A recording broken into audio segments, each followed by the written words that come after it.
এবারে দেখ bread pizza বানাইছি, খাইয়ে দেখ দিন কিরম হয়েছে। বাহ, দেখতে তো ভীষণই সুন্দর লাগছে।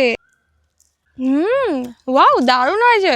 কি করে বানালে এটা? চলো দেখাচ্ছি কি এর বানাইছি। প্রথমে কটা সলিড চিকেন এরকম ছোট ছোট করে কাটিয়ে নিছি। এবার এর মধ্যে কটা মশলা মাহাই ধুয়ে দিতে হবে খানিক সময়। তার জন্য নুন, হলুদ, জিরের গুঁড়ো, ধনিয়ার গুঁড়ো, ঝাল লঙ্কার গুঁড়ো, কাশ্মীরি লঙ্কার গুঁড়ো, আদা রসুন বাটা দিয়ে মাহাই নিতে হবে। এইবার এই রুটিগুলো পিস পিস করে কাটিয়ে নেব। এই যে রুটিগুলো কাটিয়ে নিছি।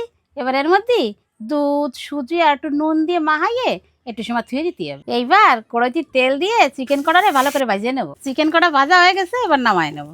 এইবার কড়াইতে আর একটু তেল দিয়ে ওই যে রুটিটা গুলাই থইছি সেটা দিয়ে দেবো। এইবার এটা উল্টো দিতে হবে। এই যে রুটি ভাজা হয়ে গেছে, এবার এর মধ্যে pizza sauce, chicken, capsicum, tomato, পেঁয়াজ আর চিজ দিয়ে ভালো করে সাজায় নেবো। এই যে সব সাজানো হয়ে গেছে, এবার ঢাকা দিয়ে দেবো যতক্ষণ না চিজটা গলে। চিজটা গলে গেছে, চলো এবার নামাইনি। দেখছো কত সুন্দর হয়েছে।